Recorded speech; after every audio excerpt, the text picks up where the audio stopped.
Hello there, alright, Mr. Gels here. Now, life's a bit trying at the moment, it's been very difficult. We've all had a few difficult years, it's been a bit... Oh, 2 seconds, I just need a sip of me tea. Oh, that's a lovely cup of splosh, fella. Like, life's hard sometimes, and sometimes you just got to get away from it all, and that's not just mentally, but also physically. So when I feel like that, I pop into the shed. I call it shedding. And it sounds sexual, but it's not. It could be, but it's not. And I come in and I just think, and the shed's it's where I create. It's where I create a lot of my creations. So that might be, I'll think and I'll create in here, and I'll create in here.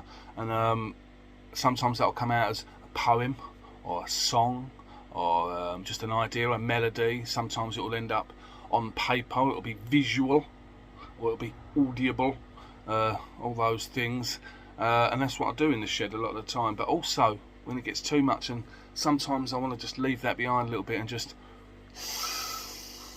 slow down, take a little bit of time for myself. There's a fly here and it's really annoying.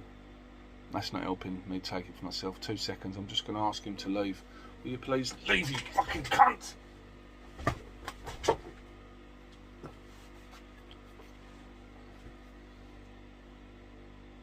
A little bit like Dr. Dolittle there, a little bit.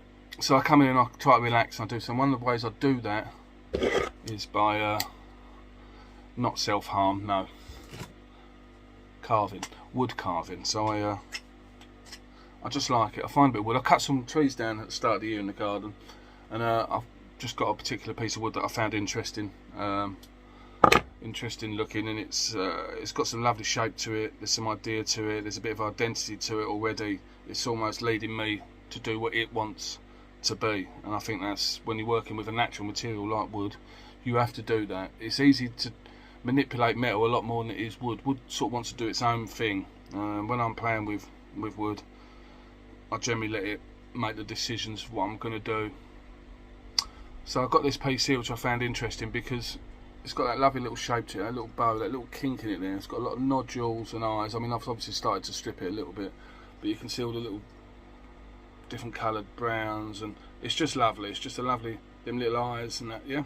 It's lovely, and just split in there. I don't know what I'm going to do with it, but I'm going to try and use that rather than not. But this will tell you and inform you what it wants to be, and I can see that. I don't know if you can see that there if you look, or you might be forming an idea of what you think it can be. You know, it might send a different message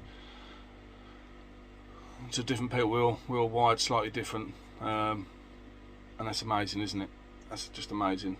But what a beautiful piece of wood. So a little bit more work on it, not too much, but a little bit. I don't like to overwork these things, but that's going to make a great handle for a bucket, isn't it? And that's not just to ease my mind and calm my nerves and lower my heart rate and relax and reground myself, centre myself. It's also a money saving tip, isn't it? I've got a bucket that hasn't got a handle. Now I could go and spend £10 on a bucket, but what's the point when I can spend upwards of 8 hours carving this and drilling a hole, putting some rope, and I have to buy some rope.